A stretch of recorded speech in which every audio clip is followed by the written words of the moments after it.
I was talking about the fact that I was watching the Met Gala last night in New York on my phone, because I love to watch the clothes and see what everybody has on, and it's so incredible to me where these stars come up with these incredibly outrageous ensembles, from bouffant taffeta 5 feet wide to hairstyles that also go out about 5 feet, to feathers, all kinds of long trains that are swooping up the steps of the Metropolitan Museum, to sheer, practically nothing underneath, and you think there's a body under there and you can see it, but you can't quite see everything, and it's amazing. And you know that these garments cost a lot of money.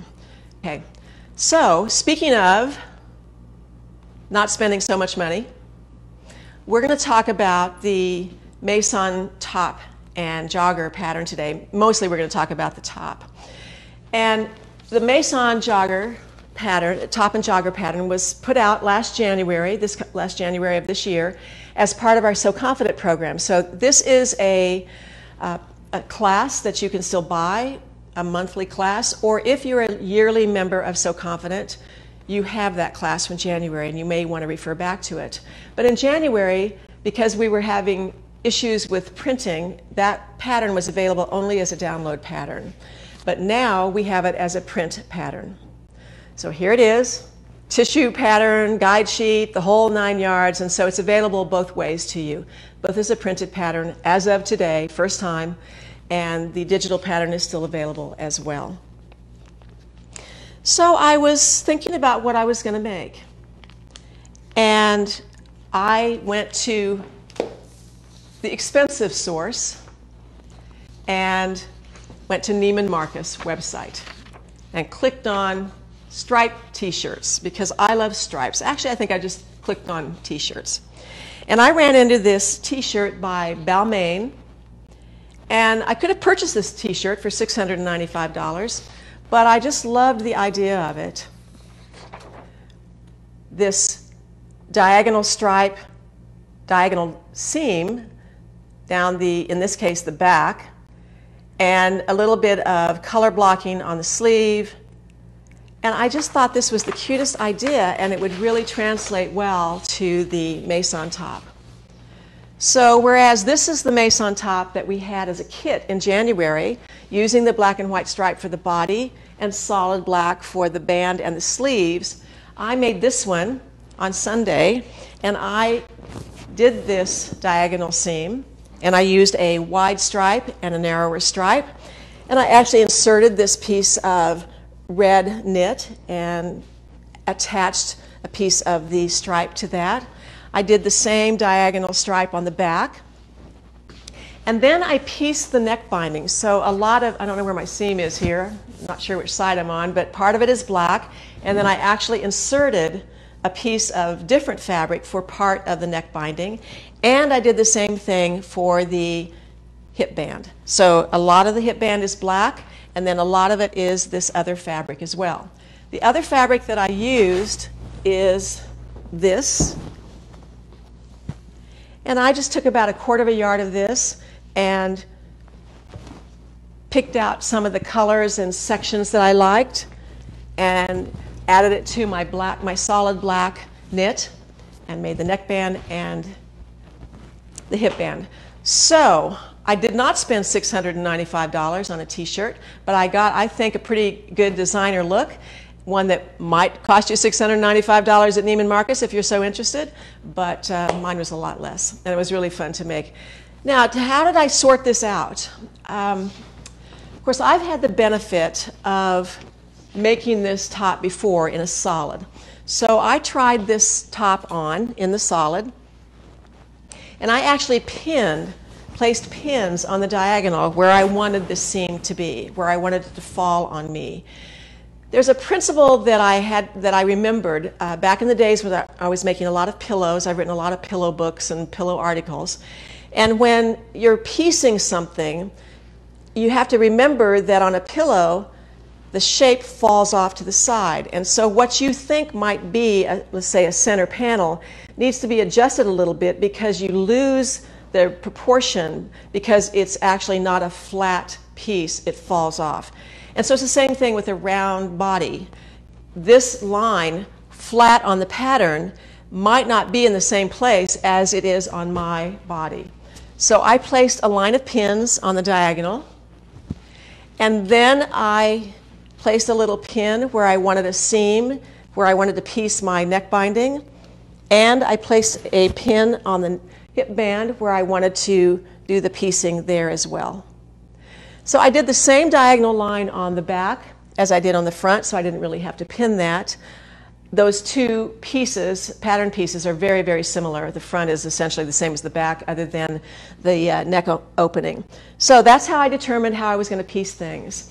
And then I made a full pattern piece. So this is a pattern that's on the fold, so you just have half of a pattern. I actually added paper, made a full-size pattern, and I was able to draw my diagonal line. Then I was able to trace those pieces and add seam allowances on my diagonal line.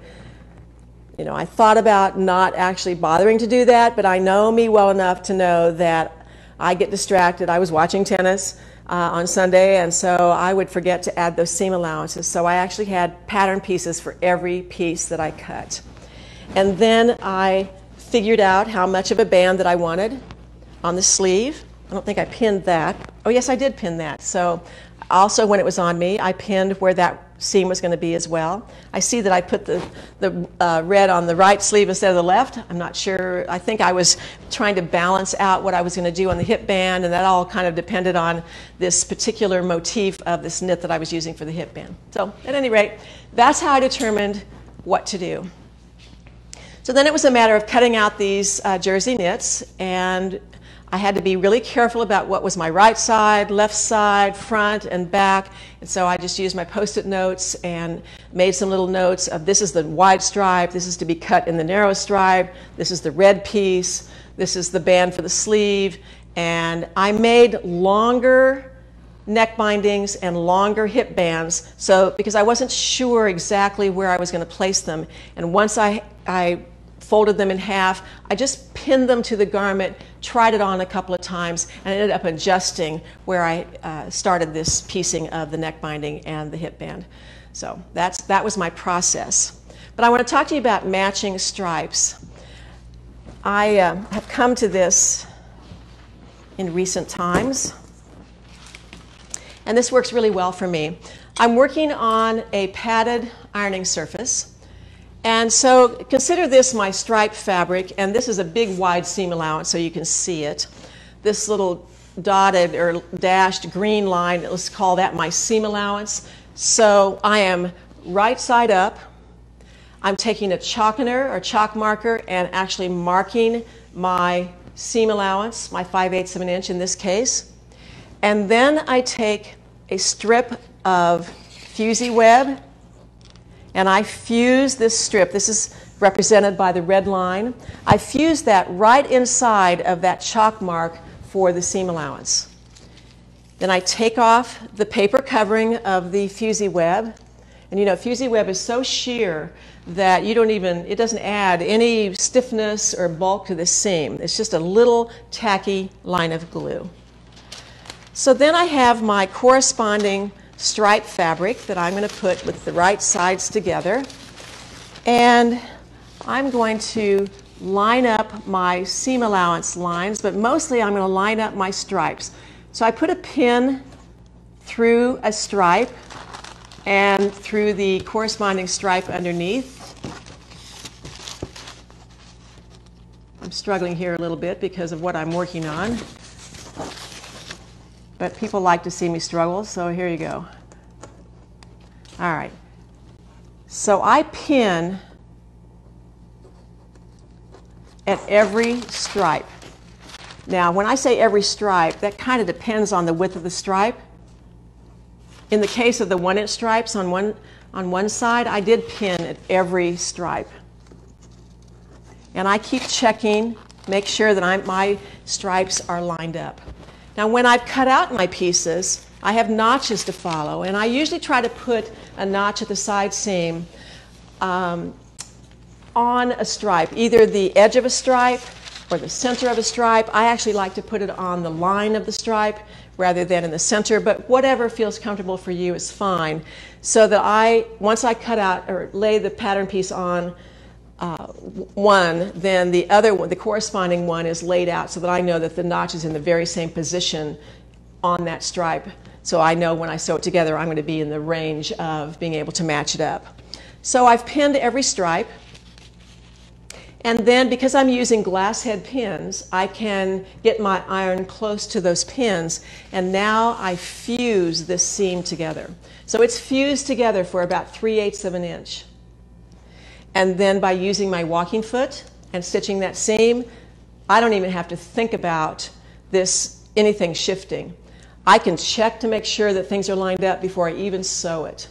But that fusing just holds it long enough for me to get my stitching done, and my stripes are going to line up.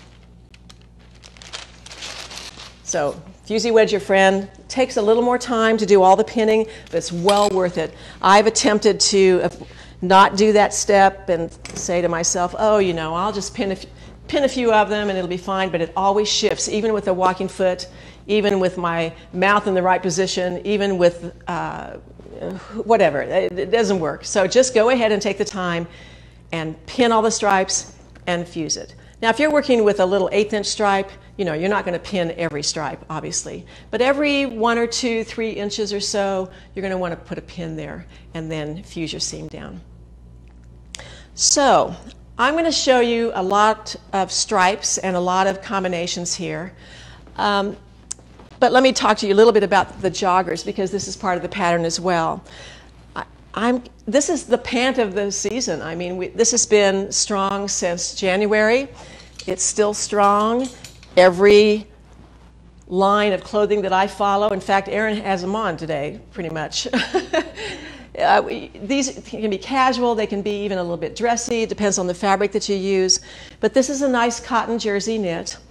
Has a great little pocket, has this elastic waistband, and then this drawstring is included as part of the casing, but even though the actual elastic is 1.5 inches wide.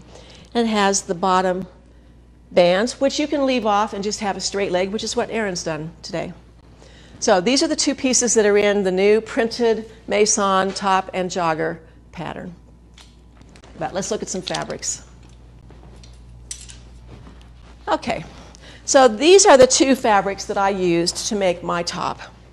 I used the wide stripe on one side and the even black and white stripe on the other side. Is that what I used? Yes, it is.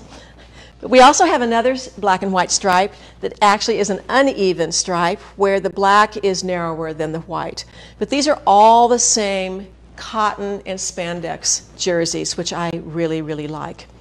We have another one here that is a nice little almost pinstripe that then has these little, I don't know, they're like little notches that you match and cut out, actually. Now that I look at this, these are like, it forms little pyramid kind of shapes, but it looks like little notches. Here's the same stripe in a gray and white. And when I say white, this white is not pure white. It is slightly off-white, I would say. It's not that glacier white, but it's definitely a black and white. It reads as black and white. But here's the gray and white. These are paler tones. I like these. They're a little bit narrower. These two are viscose knits, not cotton. I better make sure of that, but I think I'm right. Yes, rayon of bamboo.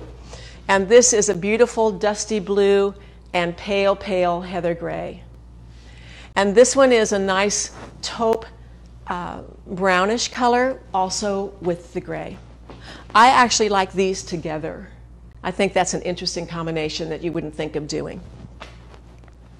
There's also the same rayon of bamboo in the blush pink and the soft pale gray. All three of these are pretty interesting together. They're the same weight, they have the same character, and the same width of stripe. So those are the three viscose knits that I think work really well together. all of which go with this softer gray. So if you want a softer look, if you don't want that bold, graphic black and white like I have on, you could work with this and then add a couple of colors to go with it. And if you need help in finding, let's say you're interested in doing some piecing and some sort of an interesting knit, you can always work with us on that, and we can make sure you get a coordinating fabric to go with it. Now back to cotton knit. This is a great yellow and white, and I like this very much with the gray or the black and white also. This one is a viscose, and it's a deeper gray and fuchsia. And that looks fantastic with this gray or the black and white as well.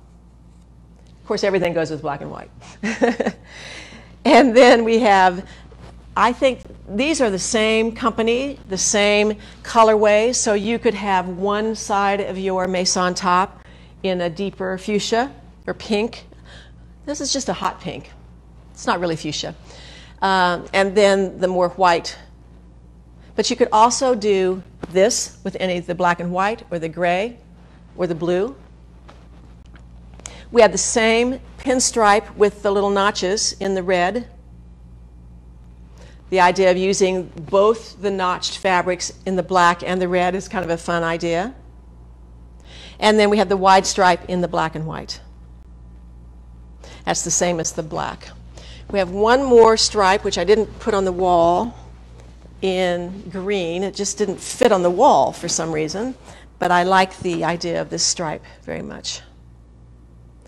This is a more uneven stripe. All of these are even stripes. So those are the stripes. That's about matching stripes, Maison top. And I want to talk to you about one last thing, but let's see if there are any questions about Maisons and stripes and matching and all that first. You'll have to repeat the questions, but they're interested in matching at the shoulder and then matching at a set-in sleeve. Yes, so I meant to bring my pattern pieces this morning actually for matching here. So there's a notch on the front of the armscye and the sleeve. And those notches need to match, but actually they need to match at the seam line. So sometimes I get confused by that, where I'm placing the notches of the sleeve on the same line as the notch on the armscye, but actually I need to make a little mark on the seam line where, sort of parallel or just in from the notch, and that's the match point. And that's the only place that's going to match on a sleeve. It's not going to match any place else, but somewhere through here, wherever that notch is, the stripes are going to match. The shoulders will match. You have the same issue. There's a notch on the shoulders, and so you do the same thing that you did on the armscye. You mark it on the seam line where the match point should be, that's next to the notch, and then things will line up, and you have these little diagonals going on up the shoulders. How do you keep the jersey from rolling when you cut out and when you sew? You can't keep the knit from rolling. Jersey knits are going to curl. That's the nature of jersey knits. So you just have to learn how to deal with that. When you cut them out, they're going to curl. Now, in the case of the neck binding, we have a tutorial called Sewing Fashion Knits that's going to be on sale this week, and in there is the whole tutorial of how to apply a neck binding. But I use my fusee web and I cut it in half. So the fusee web is normally about 3/8 of an inch wide, but I will cut it in half, so it's just a little strip, and I will actually fuse the two raw edges together of the neck binding after I folded it wrong sides together, and that keeps the two raw edges together, and it keeps them from curling. And I did the same thing when I folded the hip band in half as well. I fused the top of the hip band together. But seam-wise, you're just going to have to learn to sew it and use your hands to flatten it and make sure that you're sewing at 5/8 of an inch. There's nothing to do about the curl. It's there.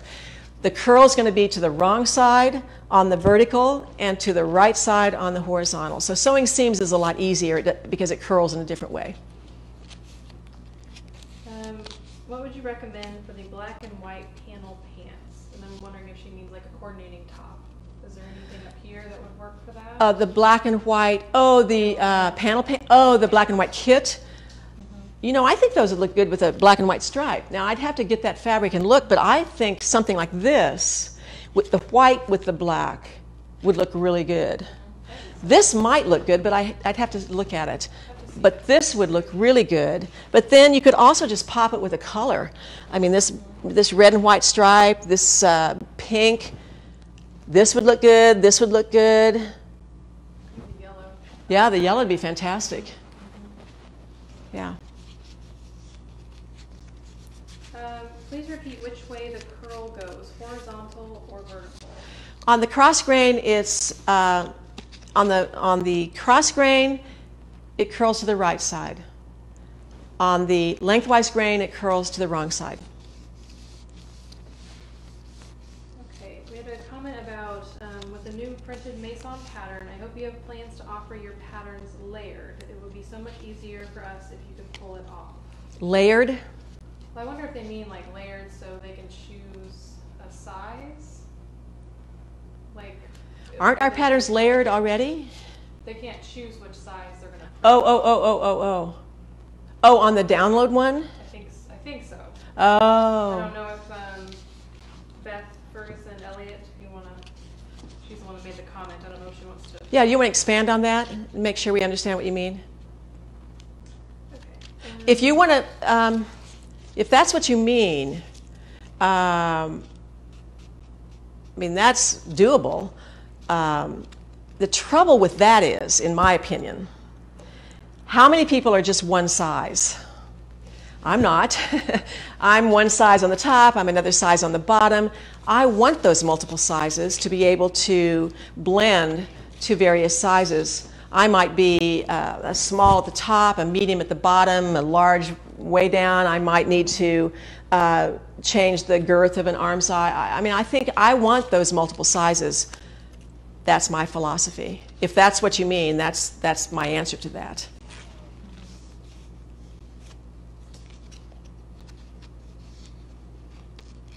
Someone asked, can you repeat that question?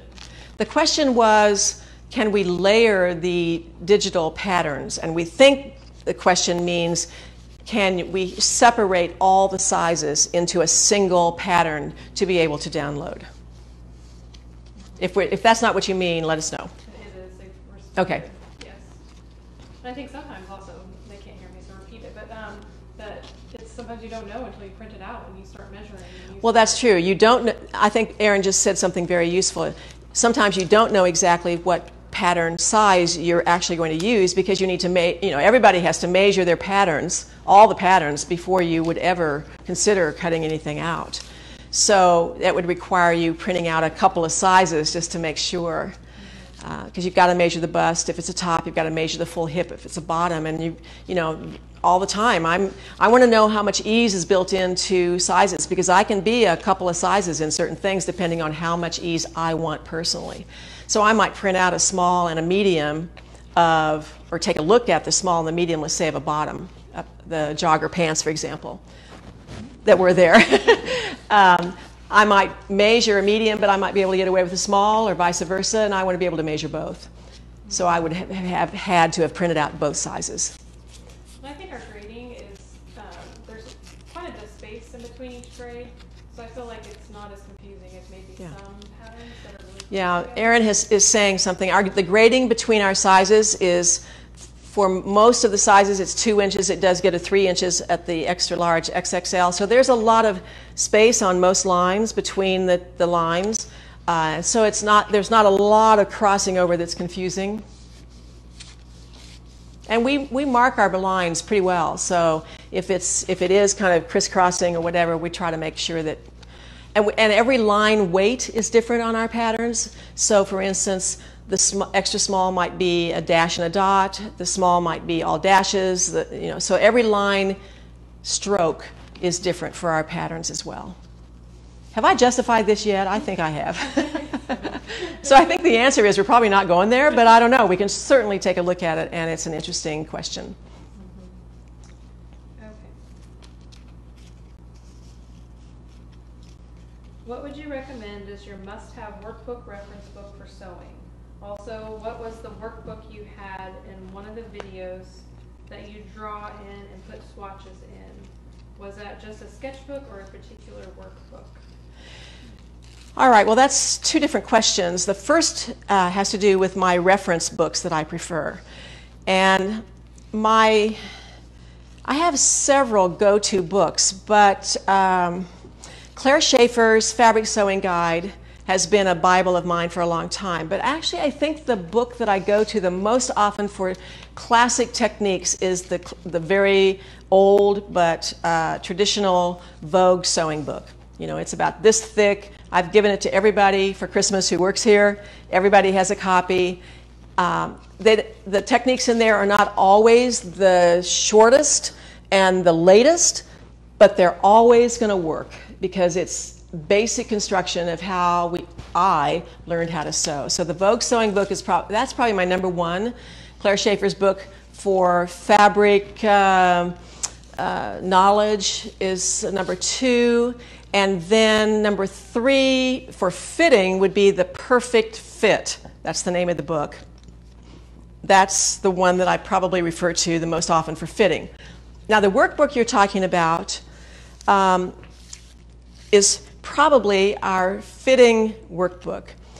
Erin, I think there's one back on maybe on the back table back there. We have a fitting encyclopedia, which is more like a brochure that has lots and lots of fitting techniques in it. And then we have a coordinating fitting workbook that where you actually do the processes and tape your work. Yeah, maybe we don't have a workbook up here. This is the fitting encyclopedia, and then the coordinating book is a spiral-bound book where you actually have templates, you cut out the templates, and you actually do the little processes that are in this book, and you paste those on the page. That's the fitting encyclopedia. We don't have a swatch workbook. I have taught swatch classes out on the road at ASG and various places, but that's a different workbook, and we don't offer that at this time.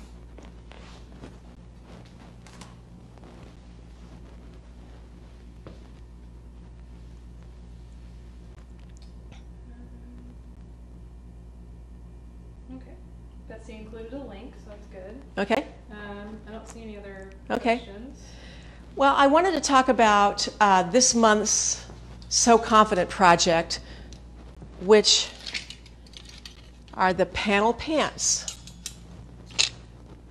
And this Friday is the launch of the class video, so there's still time to sign up for the monthly class on panel pants. So of course it's going to be part of your yearly program, and you can still sign up for the yearly program as well.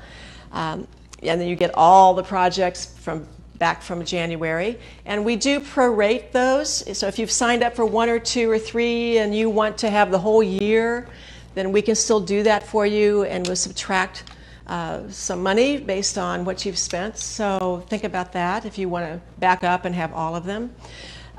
We still have a few, very few, but some of the paisley crinkled chiffon kits that include the lining, which is black georgette.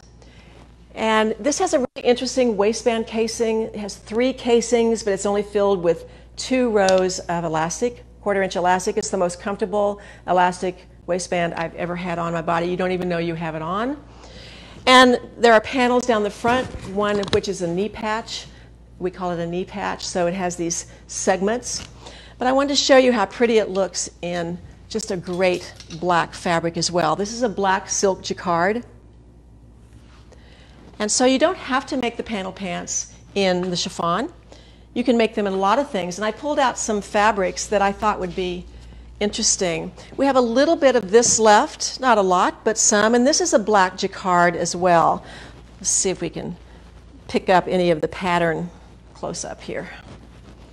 This is a black on black jacquard. So it has a woven pattern to it. It's nice and drapey and would make a great pair of panel pants, and you wouldn't have to line them. We have a black polyester crepe, super drapey. has some texture to it. This would make a great basic pair of panel pants. I think Betsy's going to post these SKU numbers for you so you can tell what they are. We have some other crinkled chiffons that would make lovely panel pants. This is Etro, a great paisley. This is a little bit narrower, so you'd want a little more yardage. You have to pay attention to that.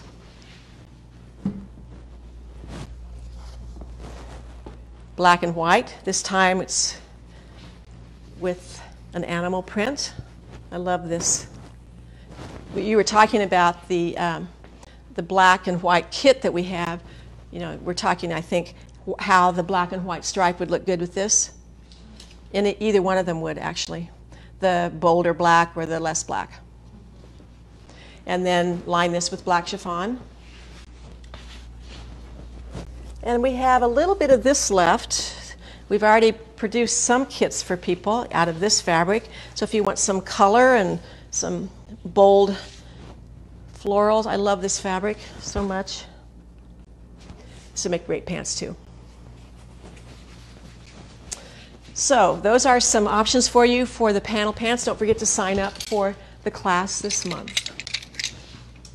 And can you tell there were some questions about them being see-through, just remind them that they can just line them. Yeah, so the see-through fabrics, you line them, and you can use silk georgette, you can use China silk, or you could use rayon Bemberg, all of which we have.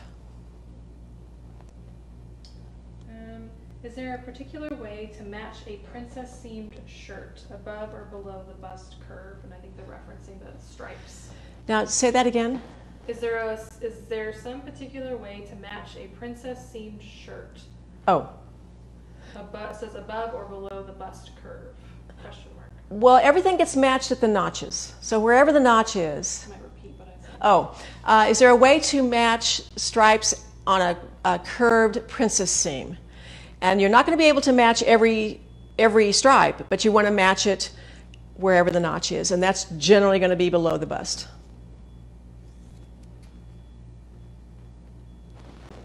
We don't have a single pattern with a princess seam that I can recall, do we? Maybe the Brando, no? Well, not really we do not have a pattern with a traditional fitted princess seam.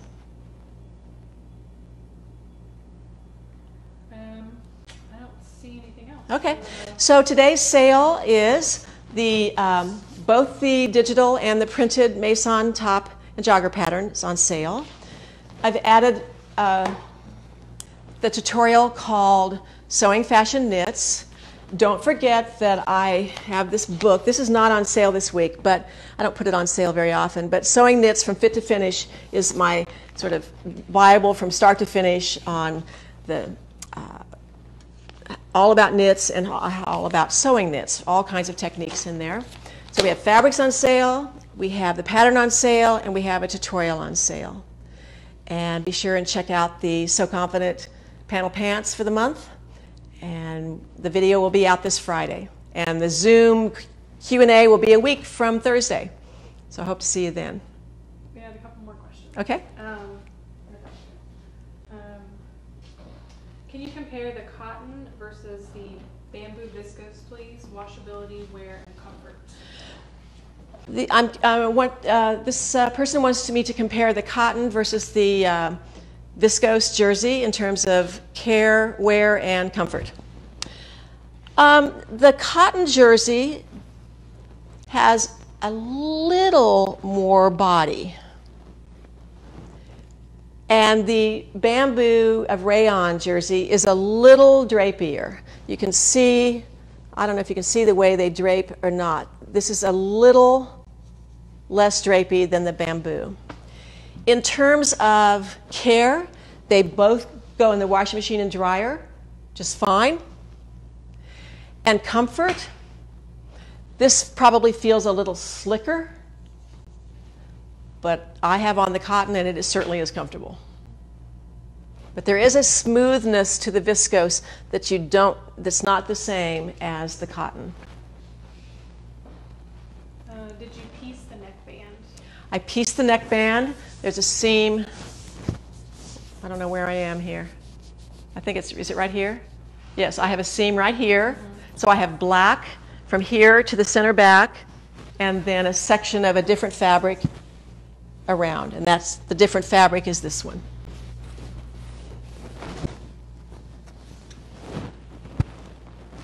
And what size do you make? I make a small. I can get in an extra small, but it's not the look. This, when I was perusing that Neiman Marcus website and looking at t-shirts, this shape is all over the place. This is the profile of the contemporary t-shirt, and it's meant to be bigger. It's meant to be oversized, and so I make a small, even though I can get into an extra small. I also can wear a medium in it. I have a medium. I have both sizes in my closet. With the pieced fabric, did you cut it on the bias or straight grain? The pieced fabrics are cut on the straight grain, on the cross grain, not on the bias. On a knit, there's no reason to cut a neck binding on the bias. That's for wovens. Cross grain is just fine. Now, if I wanted to, let's say, have a diagonal stripe for my bindings or hip bands, I would cut that on the bias, but that's a design choice, not a construction choice. And then they want to see my pants. Oh, all right. Okay. The Maison joggers without the bottom bands. If I can get back far enough. Can you see everything from there? I have on the Picasso pants, by the way, in my black cotton lycra, which I've talked about for 2 years, and these are my favorite pants. Yeah. But those are the joggers, but no bottom band. But pockets, drawstring, elastic, whole thing.